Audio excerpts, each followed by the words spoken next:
18세기 프랑스의 철학자이자 교육학자인 장자크 루소는 1762년 자신의 대표적인 책 두 권을 출간합니다. 바로 근대 정치 사상의 고전으로 일컬어지는 책 사회계약론과 오늘 소개할 교육학의 고전 에밀이죠. 에밀의 원제는 에밀 교육에 대하여입니다. 그는 서문을 통해 어느 착한 어머니의 요청과 권유에 의해 이 책을 집필하게 되었다고 밝히고 있는데요. 하지만 사실 교육에 대한 그의 관심은 매우 오래된 것이었다고 알려집니다. 당시 교육에는 많은 문제가 있었습니다. 특히 귀족 부모들은 자신의 삶을 즐기기 위해 자식에 대한 의무를 게을리하는 경우가 많았는데요. 그중 아이들을 수도원이나 수녀원으로 보내는 경우가 대표적이었죠. 그런 곳은 사실 교육기관이라기보다는 감금장소에 가까웠습니다. 루소는 자유롭게 자라야 할 아이들에게 가혹한 규율을 강제하는 것은 인간성이 결여된 인간으로 만들고 결국에는 인성을 파괴하게 된다고 생각했습니다. 이런 교육을 받은 아이들은 다시 사회의 관습을 익히게 됩니다.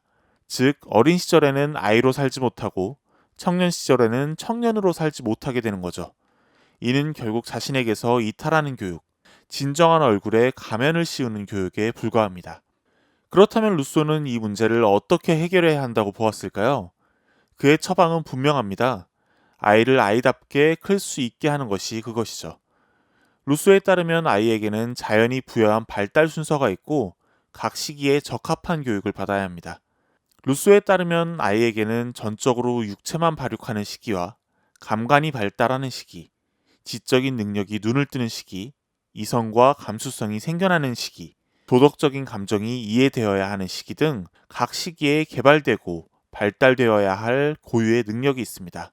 물론 루소는 그 시기마다 교육의 목표와 방법도 달라야 한다고 보았는데요.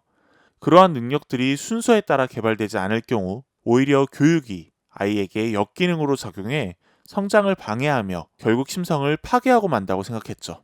루소가 보기에 아이에게 유일한 안내자는 그 성장 질서가 내재되어 있는 자연이어야 했습니다.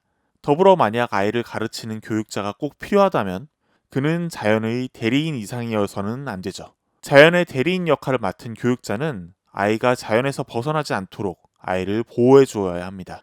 루소에게 자연이란 질서의 근원을 말합니다. 따라서 자연에서 벗어나면 무질서가 되죠.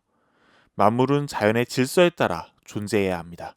아이를 아이로 다루는 것, 시기에 적합한 교육을 하는 것이 곧 자연이 부여한 질서에 따르는 일입니다.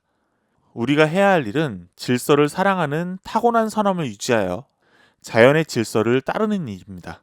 그는 아이들을 자연인으로 만들기 위한 4가지의 경륜을 제시합니다. 하나, 자연이 부여한 모든 힘을 어린이도 충분히 이용할 수 있도록 할 것. 둘, 신체적 필요는 물론 지성과 능력에 관해 어린이를 돕고 보충해 줄 것. 셋, 자연 상태에서 제멋대로의 행동은 생겨나지 않는다. 실제로 필요한 것에 한해서만 어린이를 도울 것. 넷, 어린이를 주의 깊게 연구해 어린이에게서 자연에서 직접 생겨난 것과 억측에서 생겨난 것을 구분할 것. 그리고 이 같은 법칙의 정신으로 어린이에게 진실된 자유는 부여하되 지배력은 부여하지 않으며 될 수 있는 한 자기 스스로 모든 일을 하게 하고 다른 사람에게 무언가를 구하지 않도록 할 것을 내세웠죠. 루소의 에밀은 출간 즉시 세상을 떠들썩하게 만들었습니다. 더불어 수많은 비판이 쏟아졌죠. 자신이 원하던 가정교사직을 얻었으나 말 안 듣는 아이들을 견뎌내지 못한, 그리고 생활고 끝에 5아이를 모두 고아원에 보내고 끝내 찾지 못한 루소의 개인사에 대한 비판이 다수였죠. 하지만 그의 책은 당대 그리고 이후의 교육에도 많은 영향을 미쳤습니다. 인간다운 삶과 바람직한 교육에 대한 루소의 진심이 결국은 전해졌던 것이죠.